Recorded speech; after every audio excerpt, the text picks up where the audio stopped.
Started with the next part of our program. We have two student athletes that are going to speak tonight. The first one is from Point University, so if Coach Tucker can come up, and our speaker, Maddie, if you would come make your way up here.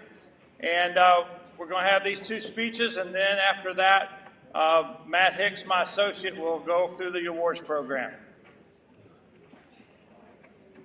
So help me welcome Coach Tucker and Maddie from Point University.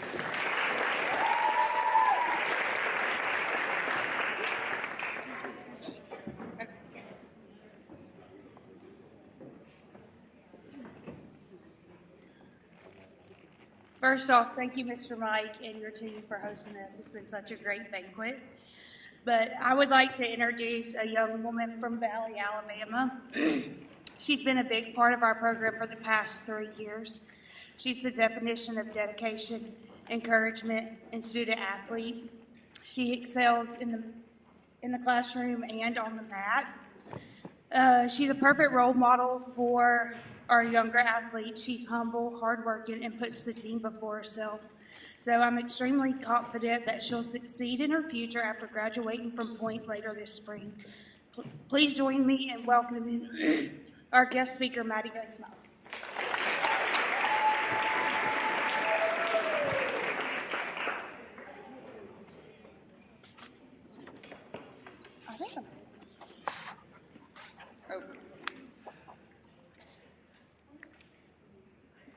Good evening, everyone. I'm so excited to be here tonight to talk about the sport that has shaped so many of our lives in ways we never could have imagined. For as long as I can remember, cheer has been a part of my life, but only because my mom kept signing me up. I swore I'd never actually try out on my own, even though every time I sat in the crowd at my sister's competitions, I was completely mesmerized. I was blown away by the stunts, the energy of the crowd, and the way an entire arena seemed to come alive because of a team giving it their all on a mat. I admired those athletes out there, but I never saw myself as one of them. By the time I got to middle school, all my friends were excited for tryout week, and thank God for peer pressure, because I decided to give it a shot too. And my poor sister, without realizing it, turned something small into something huge. Little did she know she sparked a love that would last a lifetime. By high school, I had the chance to cheer with her for one season, and in college, I got to do it all over again.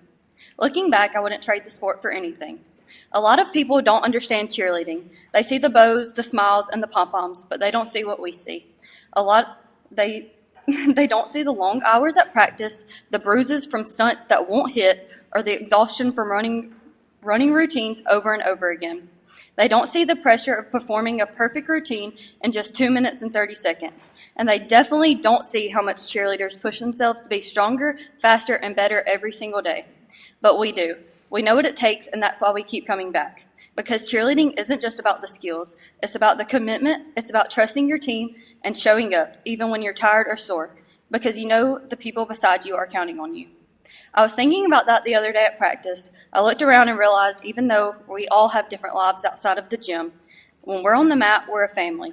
We've laughed together, struggled together, and pushed through tough practices together.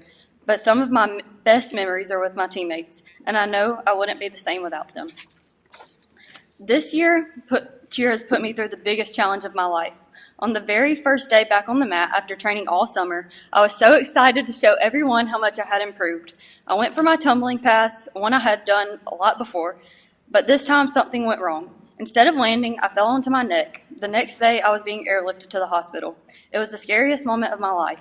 I spent 3 days in the hospital bed being told I might not ever cheer again.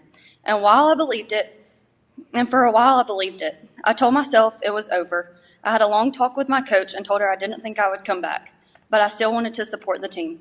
At first, it hurt to watch from the sidelines, but then something changed. Sitting there, I realized just how much I loved this sport, how much it had given me, and how much I still had left to give.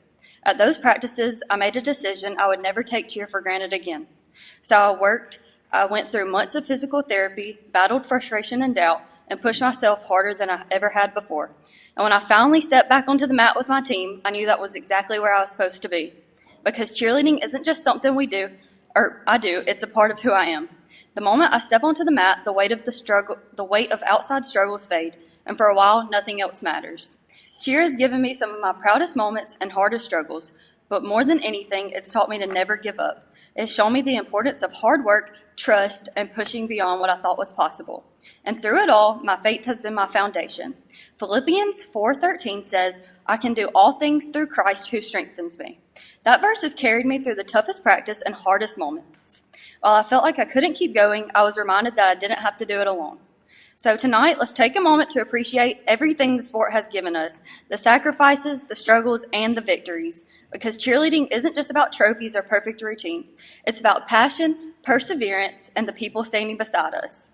No matter how many times we fall, we always get back up. Thank you, and go Skyhawks!